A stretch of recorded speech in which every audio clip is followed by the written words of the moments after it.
بە هیچ شێوازێک سەرپێچی کار بەدەست ناکەی لە تاواندا مهما كان الثمن. باشا هەر کەسێ بیکا بە تاوان بۆی حسابە، چونکە لا طاعة لأحد في معصية الله. جامێنێتەوە ئەگەر کار بەدەست کافر بوو، ئەگەر کافر بوو لا سلطانة ولا ولاية له على المسلمين.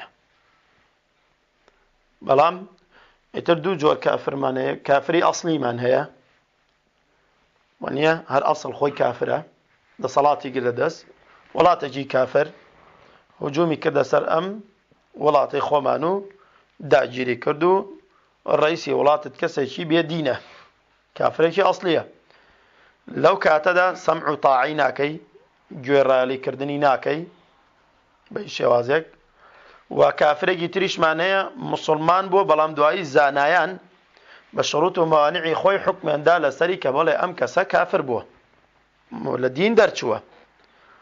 ئەم دوانە ویلایەتی نییە بەسەرتەوە، هیچ دەسەڵاتێکی نییە بەسەر تۆوە و بە قسەیشی ناکەی، بەڵام ئەبێ وریابین لێرەیشدا شتێک لەبیر نەکەین. ئەگەر توانیتە، ئەگەر مسلمانان قووەت و شەوکەت و توانایان هەبوو، توانیان بیگۆڕن و بەدیلێکی باش هەبوو، ساڵح کەسێکی باش هەبوو، ئەوە بەڵێ لا شەکە لێی دەرەچن و شەڕی لەگەڵاکەن و لای ئەبەن. بەڵام ئەبێ چی بێت؟ ئەگەر مسلمانان گومانیان زیاتر بەلای ئەوەدا بێ کە خوێنێکی زۆر ناڕژێت، کە فەسادێکی زۆر نانرێتەوە. یعنی سەیرەکەن قووەتی ئەمان تقریبا دوو ئەوەندەی قووەتی حاکمە کافرەکەیە، ئەو کاتە خروجی لێکرێت. بەڵام ئیتر شەرت و مەرجی خۆی هەیە. یەکەمە بێ پێغەمبەری خوا عەلەیهی سەڵات وسەلام فەرمووی إلا أن تروا كفرا بواحا عليكم من الله فيه برهان.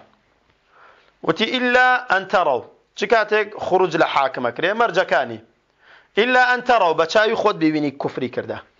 نەک ئەمڕۆ زۆربەی هەرە زۆری تەکفیریەکان بە دوعات و بەینەکانیشانەوە کە قسە بەکار بەدەست و دەسەڵاتدارانی مسلمانانەکان زۆربەی هەرە زۆری لە تەلەڤیزۆن و ڕادیۆ و جەریدەی کافر و ملحید و بێدینەکان و عەلمانەکانەوە وەرێگرن. ئەوە تا کاکە فڵانە جەریدە وتی ڕئیسی فڵانە وڵات وای کردە، فڵانە ئیزاعە وای وت، فڵانە تەلەڤیزۆن وای وت. ئەوان بە ئەنقەست ئەو شتانە ئەنووسن، چونکە ئەوان ئەیانەوێ ئەو فکرە تەکفیرە ناو مسلمانانە بمێنێ بۆی وردە وردەهانی دە مسلمانان بدەن بە یەکدا. جا پێغەمبەری خوا عەلەیهی سەڵات وسەلام فەرمووی إلا أن تروا خۆت بیبینی، نەک وتیان ئەڵێن وەڵا کەسی سیقە بۆ میژێڕایەوە نییە. إلا أن تروا چیش ببینن؟ کوفران، ئەبێ کوفر بێت، نەک مەعسیەت بێ. وەڵا بینیم عەرەقی خوارد، بینیم زینای کرد، بابیشی بینی بە چاوی خۆت عرقی خوارد، زینای کرد، دزی کرد، هەچیەکی کرد، خروجکردن لێی حرامە.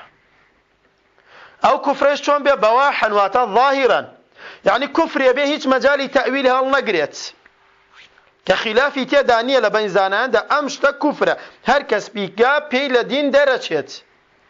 ئەبێ ئەو جۆرە کوفرەش بێ، نە خلافی تیا بێ لە بینی زانایان دەیسە. بۆ نمونە هەندێک لە زانایان بە نوێشتەرەکردن خەڵک کافر ناکەن، کەواتە خلافی تێدایە.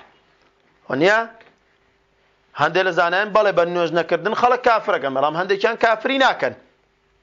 قەولی ڕاجحیش ئەوەیە کە کافر نابێ. ئاڵێن ئیلا بێ بە شتێک بێت کە هیچ خلافێک هەڵ نەگرێت، کە ئەمە مەعسیەت نییە، بەڵێ کوفرە، کوفرێکی ظاهیر و ئاشکرایە، کوفرێکی خەفی نەبێت. إلا أن تروا كفرا بواحا. جا چۆن کێ حکم دا کە ئەم شتە کوفرە؟ هەر کەس بۆ خۆی هەڵسێ بڵێ کاکە ئەمە کوفرە، نەخێر، عليكم من الله فيه برهان. واتا ئەمە تایبەتە بە ئەهلی علمەوە، واتا بێ بەڵگەی سەریحت هەبێ لە قورئان و سنەت کە ئەو شتە کوفرە. ئەویش کێ پێی هەڵەسێ؟ تەنها ئەهلی علمە. ئەوە نییە هەر گەنجێک ئەمڕۆ هەڵەسێ، هەر مناڵێک لە سوفەهای ئەهلی بیدع هەڵەسێت و کاکە فڵانە ڕئیس فڵانە شتی کردەوە کوفرە، کافرە، لە دین دەرچوو. بەڵێن ئەوە ئیشی تۆ نییە، ئەوە ئیشی زانانە کەوا دیاریەکەن. ئەمە کە پێغەمبەری خوا عەلەیهی سەڵات وسەلام فەرمی إلا أن تروا كفرا بواحا و برهانیشی لەسەر بێ. ئەمە چوار.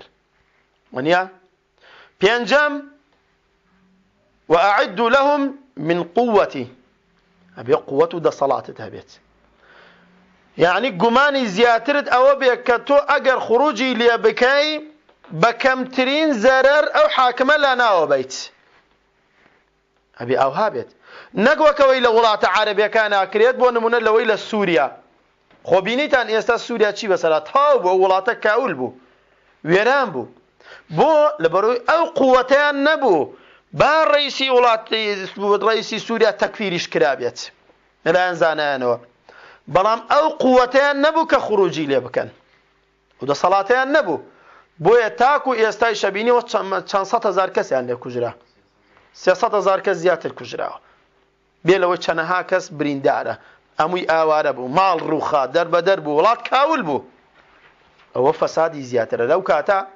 حاکمێک کە کافر بێت بمێنێتەوە لەسەر حکم زەرەری کەمترە لەوەی کەوا موسڵمانان تیا بچێت نەکەس ئەتوانێت عیبادەتی خوا بکە لەو وڵاتە نەکەس ئەتوانێت دنیای بەڕێوە بەرێ نە لە نەفسی خۆی نە لە ناموسی نە لە دینی کەس لە هیچ شتێکی ئەمین نییە هەمووی دەربەدەر و ئاوارە بوو ئەوەیشی لەوەیە لە شێر ترسناکی کوشتندا ئەمڕۆ سبەیە کوژرێ کەواتە بە هیچ شێوازێک نابێت شەشەم مەرج البەدیل الصالح